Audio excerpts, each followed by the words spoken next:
Hello नमस्कार जय हिंद प्यारे साथियों। मैं करण चौहान स्वागत करता हूं आपके अपने प्यारे यूट्यूब चैनल फ्यूचर फौजी पर। आज हम देखेंगे हमारे एयरफोर्स नेवी आईसीजी के अंदर हमारी जो सिलेक्शन सीरीज चल रही है उसके अंदर हम ज्योग्राफी की जो क्लासेज हो रही है उसमें आज हम भारत की जो मर्दाएँ हैं उसके बारे में इस वीडियो के अंदर कम्प्लीटली चर्चा करेंगे। वो भी बिल्कुल बेसिक से मतलब अच्छी तरह से हम समझेंगे हमारे एग्ज़ाम के ओरिएंटेड। कैसा लगे वीडियो तो लाइक शेयर सब्सक्राइब करना, हमें अंत में बताना पूरा वीडियो देख के कि वीडियो कैसा लगा। अगर आप हमारे चैनल पे नए हो तो लाइक करना, शेयर करना, सब्सक्राइब करना और बेल आइकन बटन को दबा देना जिससे कि आपको नोटिफिकेशन समय पर मिले और आपको जो क्लास है वो आप पूरी देख सको। हम ये क्लास है जो दूसरे टीचर बनाते हैं वो एक एक डेढ़ डेढ़ घंटा ले लेते हैं, लेकिन वो लेते हैं समझाते हैं। हमारी क्लास उस बच्चों के लिए भी फ़ायदेमंद है जो कि सिलेबस तो कर चुका है लेकिन रिवीजन के लिए चाहिए तो वो इसके अंदर रिवीजन कर सकता है, और जो भी नया नोट्स बनाना चाहता है तो वो भी नोट्स बना सकता है। ये शानदार सी क्लास है। जो आप पेड कोर्स लेते हो वो मैं यहाँ पे फ्री के अंदर आपको पढ़ा रहा हूँ। तो मैं अंत में बताना वीडियो कैसा लगा। अच्छा लगा तो लाइक शेयर सब्सक्राइब करना। चलो हम आज की इस क्लास को शुरू करते हैं। तो हमारी क्लास का जो सबसे पहले क्या है, हम पढ़ेंगे भारत की, आज है क्या पढ़ेंगे, भारत की मर्दाओं के बारे में, सॉइल ऑफ इंडिया। जो भारत की मर्दाएँ हैं उनके बारे में हम चर्चा करेंगे। जो देखो ये जलोढ़ मिट्टी है, मतलब कितनी प्रकार की मृदा होती है हमारी। तो मृदा हमारे बहुत ही प्रकार, जैसे भारतीय संगठन अनुसंधान संगठन वो कितना है तो वो 8 है, प्रमुख 8 माने जाते हैं और 27 गांव है। प्रमुख कृषि भारतीय कृषि अनुसंधान संगठन कितने 8 है और 27 गांव माने जाते हैं। अब हम देखते हैं कि जो इधर की जो पर्वतीय मिट्टी, जलोढ़ मिट्टी, काली मिट्टी, लाल मिट्टी, यह किस किस क्षेत्र में कितना कितना प्रतिशत है और उसके अंदर क्या क्या उगा जाता है, तो इसके अंदर हम आगे चर्चा करेंगे। तो इसके अंदर देख लो, हम चर्चा कर रहे हैं कि भारतीय कृषि अनुसंधान परिषद यानी ICAR नंबर, मतलब कि कब ICAR ने 1986 यानी 1986 में बताया कि भारत में 8 प्रमुख और 7 गौण मृदाएँ प्राप्त होती है। मतलब कि कुल कितनी प्रमुख है तो हम 8 मृदाओं के बारे में बात करेंगे। कितनी मृदाएँ हैं तो 8 है। कितनी भारत के अंदर कुल कितनी मृदाएँ हैं तो भारत के अंदर है 8 मृदाएँ। 8 प्रमुख मृदाओं के बारे में चर्चा करेंगे। ये ICAR का क्या है, लोगो है, और ये ICAR भवन है। ये ICAR भवन है और ये ICAR का लोगो है। अब वो 8 कौन कौन सी मर्दाएँ हैं जो कि हम इस वीडियो के अंदर देखेंगे, इम्पोर्टेंट है। पहली है जलोढ़ मर्दाएँ। पहली कौन सी है, जलोढ़ मर्दा, इसके बारे में हम कंप्लीटली जानकारी लेंगे। दूसरी लाल मर्दा, काली मर्दा है तीसरी। चौथी है लेटेराइट और 5th नंबर की है मरुस्थलीय मर्दा। 6th नंबर की पर्वतीय मर्दा। 7th नंबर की पीट एवं जैविक मर्दा। और 8वें नंबर की हमारी नमकीन एवं सारी मर्दा है। हम इन 8 मर्दाओं के बारे में इस वीडियो के अंदर कम्प्लीटली जानकारी लेंगे।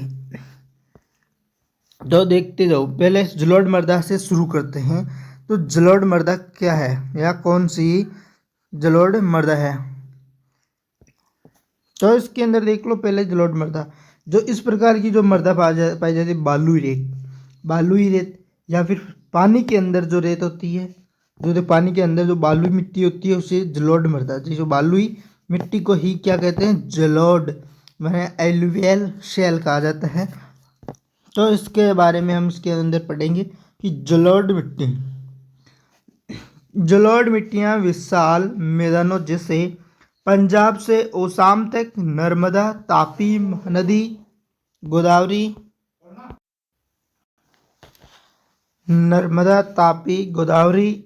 यह इसकी और कृष्णा कावेरी की घाटियाँ एवं केरल के तटवर्ती भागों में लगभग 15 लाख वर्ग किलोमीटर क्षेत्र में फैली हुई है, जो देश के 43.4% भूभाग यानी भू क्षेत्रफल पर विस्तृत है। NCERT के अंदर कितना दे रखा है तो NCERT के अंदर 40% दे रखा है इसका जो विस्तार क्षेत्रफल है। तो आप क्या समझे जलोढ़ मिट्टी से कि यह विशाल मैदानों में पाई जाती है ज़्यादातर, जैसे कि ये नदियों के अंदर पाई जाने वाली है। ये इसके अंदर आपको इंग्लिश में भी मैंने इसको लिख दिया है, इसके अंदर इंग्लिश वाले से इंग्लिश में पढ़ लेंगे। अब देखते हैं हम, ये मिट्टियाँ नदियों द्वारा अपरदित पदार्थों से निर्मित है। अपरदित यानी कि जो कौन से मटेरियल, सोइल आर मेड और मटेरियल एरोइड बाय द राइवर्स। अपरदित पदार्थ से हल्की और भूरे राख जैसे भूरे रंग की होती है। कौन सी, जलोढ़ मिट्टी के बारे में इसमें चर्चा कर रखा है। अब जलोढ़ मिट्टी के बारे में आगे और क्या बताया रखा है, इन मृदाओं में पोटास व चूना प्रचुर मात्रा में मिलता है। क्या मिलता है, जो पोटास है, जिसे आप जानते हो पोटास, और जो चूना तब जानते हो जो मकान में बनाने के अंदर ये यूज किया जाता है। फास्फोरस, नाइट्रोजन और जीवाश्म का अभाव होता है, यानी इसमें कमी होती है। फास्फोरस, नाइट्रोजन की और जीवाश्म की इसके अंदर कमी होती है। किसमें, तो वह जलोढ़ मिट्टी के बारे में हम चर्चा कर रहे हैं। यह मिट्टी धान, गेहूँ, कौन कौन से धान उगा सकती है, तो धान के अंदर मिट्टी के अंदर धान, गेहूँ, गन्ना, दलहन, तिलहन आदि की खेती के लिए उपयुक्त होती है। यानी गेहूँ, गन्ना, दलहन, तिलहन के लिए बहुत ही ज़्यादा उपयुक्त होती है। अब देखेंगे जलोढ़ मृदाएँ, जो जलोढ़ मृदाओं पर गहन कृषि की जाती है। इसके अंदर बहुत ही ज़्यादा कृषि की जाती है, मतलब बहुत ही ज़्यादा कृषि की। यह मृदा अत्यधिक उपजाऊ मृदा है, मतलब फर्टाइल सॉइल मिट्टी है, उपजाऊ अत्यधिक, जिसपे बहुत ही ज़्यादा पैदावार हम प्राप्त कर सकते हैं। यह वह मृदा है जलोढ़ मिट्टी। इस मृदा को कछारी काम्प भी कहा जाता है। क्वेश्चन पूछा जा सकता है, कछारी काम्प किस मृदा को कहा जाता है, तो वह कहा जाता है जलोढ़ मिट्टी को। अब इसके बारे में देखते हैं, खादर और बांगर में क्या अंतर है। यानी खादर बांगर, इसकी दो काम्प, जो पुरानी काम्प होती है उसे बांगर कहते हैं, जो नई काम्प होती है उसे खादर कहते हैं। जिस प्रकार, जैसे यह समुद्र के यहाँ पे कोई तट के अंदर जो मिट्टी होती है उसे खादर, और जो बांगर जो उड़खुड़ा इस प्रकार की होती है उसे बांगर कहा जाता है। अब हम देखेंगे काली मिट्टी के बारे में। काली मिट्टी जो कर्नाटक के लिए बहुत ही ज़्यादा है, कर्नाटक के इधर एरियाओं के अंदर। इसके अंदर हमने इसके बारे में यहाँ पे हमने कम्प्लीटली डिटेल से लिख दिया है कि क्या कहाँ पर है, क्या चीज़ है। जैसे यहाँ पे गन्ना, कपास, जैसे हमें गन्ना, कपास, इसे रेगुर मिट्टी भी कहते हैं, जो गुजरात, यूपी, एमपी, महाराष्ट्र, कर्नाटक इन क्षेत्रों में ये बहुत ही ज़्यादा पाई जाती है। इसे लावा विखंडन से बनी होती है। ये जब लावा का विखंडन होता है तब यह काली मिट्टी का निर्माण होता है, जो 16.6% भूभाग पर क्या है, फैली हुई है। स्वतः जुताई की सुविधा है। जल धारण क्षमता अधिक है, मतलब इसमें काली मिट्टी के अंदर ज़्यादा जल चाहिए। शुष्क कृषि के लिए उपयुक्त है। अब देखेंगे हम काली मिट्टी के बारे में, जो हमने पॉइंट पढ़े हैं उसके बारे में, कि यह मृदा लावा के विखंडन से बनती है। किसके विखंडन से, जो काली मिट्टी है, जो काली मिट्टी है वह किसके कारण बनती है, तो काली मिट्टी बनती है लावा के कारण से। यह मृदा भारत के लगभग 16.6% क्षेत्र पर फैली है। यह कपास की खेती के लिए प्रसिद्ध है। कौन सी मृदा, तो काली मिट्टी। यह भारत के लगभग 16.6% क्षेत्र पर फैली हुई है। ये कपास की खेती के लिए प्रसिद्ध है। अब हम देखते हैं हमारी अगली, कि इस मृदा में जल धारण क्षमता, किस मृदा में, तो काली मिट्टी के अंदर अधिक होती है। किसकी, जल धारणी है। इसमें कितना भी पानी डालो ये बहुत ही पानी सोख लेती है, बहुत ज़्यादा। यह मृदा गीली होने पर चिपचिपी और सूखने पर ईंट की जैसी बंधी कठोर हो जाती है तथा इसमें दरारें पड़ जाती है। कहा जाता है कि इसे मृदा में स्वतः जुताई की सुविधा उपलब्ध है। जो जुताई की जाती है वो स्वतः ही इसमें कर सकते हैं। अब देखते हैं कि जो काली मिट्टियों को स्थानीय रूप से रेगुर व उत्तर प्रदेश में केरल काली कपास की मिट्टी तथा अंतर्राष्ट्रीय रूप में उष्ण टिबंधीय चरणोजम कहा जाता है। अलग अलग स्थानों पर इसको अलग अलग नामों से जाना जाता है। जो सर्वाधिक इसका विस्तार है वह किसके अंदर है, तो महाराष्ट्र के अंदर है। इसीलिए आप सोचते होंगे क्योंकि मुंबई को क्या कहा जाता है, कमेंट बॉक्स में बताना। वहाँ पे भी हमारी ज़्यादातर बैंक है और वहाँ पे भी पैसा ज़्यादा है मुंबई के अंदर, और महाराष्ट्र मुंबई में आता है, उसकी राजधानी है। इसी प्रकार जो हम देखते हैं कि इनका विकास महाराष्ट्र में सर्वाधिक मात्रा में होता है। पश्चिमी मध्य प्रदेश में, पश्चिम के अंदर जो मध्य प्रदेश में होता है, गुजरात में ही, राजस्थान में भी है, आंध्र प्रदेश में भी है, कर्नाटक, तमिलनाडु है, उत्तर प्रदेश पर दक्कन लावा सॉल्ट के अपक्षेप से हुआ है। किसके, बेसॉल्ट के अपक्षेप से, जो दक्कन का जो लावा हुआ उसके कारण हुआ है। It have been developed from the weathering of decent lava basalt और Maharashtra most abundant western Madhya Pradesh, Gujarat, Rajasthan, Andhra Pradesh, Karnataka, Tamil Nadu and Uttar Pradesh. English के अंदर भी मैंने एक दो साइड बोल देता हूँ। इनमें उर्वरता अधिक होती है, अतएव में यह जड़दार फसलों जैसे कपास, तूर, खट्टे फलों तथा चना, सोयाबीन, तिलहन, मोटे अनाज, सफोला आदि की खेती के लिए उपयुक्त रहती है। कौन सी मिट्टी, तो वह काली मिट्टी। काली मिट्टी बहुत ही अच्छी और ज़्यादातर सभी की फसलों के लिए शानदार है।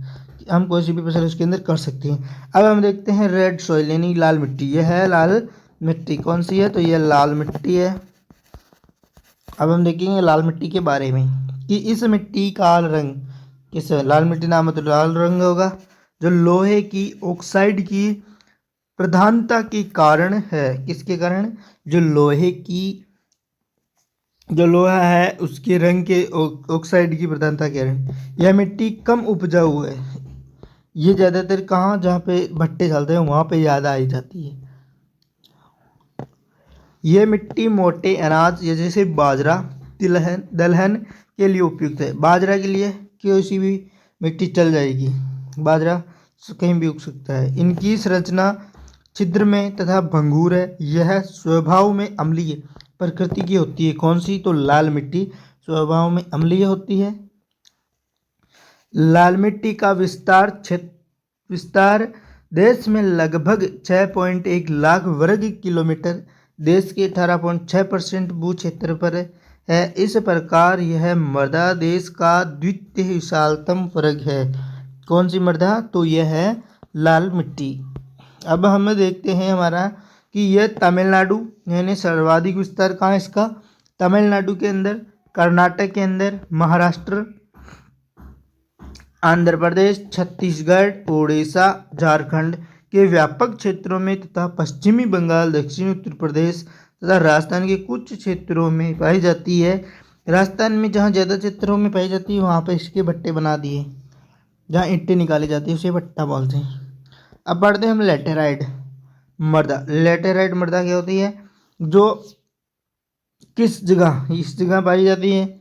कौन सा है, गोवा, महाराष्ट्र, कर्नाटक, केरल और मेघालय आदि क्षेत्रों के अंदर पाई जाने वाली लेटेराइट मिट्टी है, जो बहुत कम क्या है, उपजाऊ है, बहुत ही कम उपजाऊ है, नुकसान होता है इसका।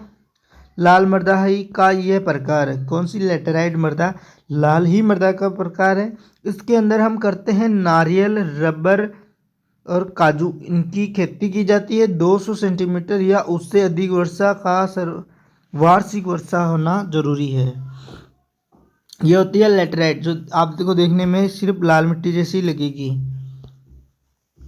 यह लाल मिट्टी का प्रकार देखो, हमने बताया ना कि यह लाल मिट्टी का ही प्रकार है। यह उन क्षेत्रों में मिलती है जहां औसत वार्षिक वर्षा 200 सेंटीमीटर या उससे अधिक हो। कौन सी मिट्टी, तो लेटेराइट मिट्टी। अब हम देखते हैं लेटेराइट मिट्टी के और बारे में आगे कि यह अधिक वर्षा के कारण मिट्टी के पोषक तत्व पानी में घुलकर जमीन द्वारा सोख लिए जाते हैं तथा मृदा में पोषक तत्वों की कमी हो जाती है। इस प्रकार को अपक्षालन कहा जाता है। अपक्षालन किसे कहते हैं, तो मृदा में पोषक तत्वों की कमी होने के कारण इसे अपक्षालन कहते हैं। अब इसके अंदर देखते हैं कि प्रमुख जो फसलें हैं जो वृक्ष है उसके बारे में। यह चाय, कहवा और रबड़ आदि के लिए बहुत ही ज़्यादा प्रसिद्ध है। किसके लिए? चाय, कहवा और रबड़ के लिए। भारत में क्षेत्रफल लैटेराइट मिट्टी का कितना है? तो यह 3.7% लगभग माना जाता है। कितना माना जाता है? 3.7% लगभग माना जाता है। तो यह किन किन क्षेत्रों में पाई जाती है यही भी देख लेते हैं। यह तमिलनाडु, आंध्र प्रदेश और केरल में काजू जैसे वृक्षों वाली फसलों की खेती के लिए लाल लैटेराइट मृदा अधिक उपयुक्त होती है। किन फसलों के लिए? तो यह ज़्यादातर किनके लिए काम में आती है? तो काजू के और खेतों के अंदर काजू के वृक्ष की खातिर के लिए बहुत ही ज़्यादा के लिए इम्पोर्टेंट है, बहुत ही ज़्यादा। तो हम देखते हैं हमारा जो सिलेबस है, यानी कि हमारा जो टॉपिक है आज का, जो हमने मिट्टियों के बारे में चर्चा की है। ज़्यादातर हमने मिट्टी के बारे में कम्प्लीटली जानकारी ली है। तो वीडियो लास्ट के अंदर बताना कैसा लगा, हमें अपना रिव्यू देना लास्ट के अंदर, एंड के अंदर हमें बताना वीडियो कैसा लगा। अच्छा लगा तो लाइक शेयर करना, सब्सक्राइब करना और अपने दोस्तों से शेयर करना, जिससे कि वो भी इस वीडियो को पूर्ण रूप से ले सके। हम 10-15 मिनट में एक एक टॉपिक छोटे छोटे पॉइंटों में क्लियर कर देंगे, जिसका भी एग्ज़ाम 2025-26 के अंदर होगा। एयरफोर्स नेवी जो ICG के लिए, ये तो बहुत ही इम्पोर्टेंट है। ज्योग्राफी जो क्लासेज है इसे मिस मत करना, क्योंकि जो आपके एयरफोर्स के अंदर तो एक्स ग्रुप के अंदर, एयरफोर्स के एक्स ग्रुप के अंदर तो ये एक्स के अंदर तो PCM वाले पास होते हैं, इसलिए मैं यहाँ पे फिजिक्स और मैथ यहाँ पे कवर करा दूंगा। ये जहाँ इसके अंदर इंग्लिश है और मैथ है, इंग्लिश भी मैं इसके अंदर शॉर्ट वीडियो डालता रहूँगा, जैसे 10-15 मिनट की। और फिजिक्स और मैथ की क्लास से मैं यहाँ पे बोर्ड से ले लूँगा। और जो वाई ग्रुप की है, जो वाई ग्रुप में हमने हिस्ट्री कर ली, जियोग्राफी कर ली, मतलब ज्योग्राफी चल रही है, इंडियन ज्योग्राफी और वर्ल्ड ज्योग्राफी ज़्यादातर हो चुकी है। और हिस्ट्री के बारे में हमने कर लिया, स्टैटिक के बारे में भी ज़्यादातर कर लिया हमने सिलेबस कवर। यानी कि आपके ये 30 नंबर की आती है और आपको मालूम है ये, और बाकी 20 नंबर की क्या आती है? इंग्लिश आती है। तो इसके बारे में हम इसके आगे आपको बता देंगे, और भी कुछ डिटेल चाहिए तो उसकी भी और हम वीडियो भी अपलोड कर देंगे। तो आप हमें बस ये बताना क्लास कैसे लगी, अच्छी लगी तो लाइक करना, शेयर करना, सब्सक्राइब करना और हमें सपोर्ट करना। Thank you. जय हिंद, जय भारत। आज का वीडियो यहीं तक बनाते हैं। 10-15 मिनट, 17 मिनट, लास्ट 20 मिनट के अंदर सब बोर हो जाते हैं।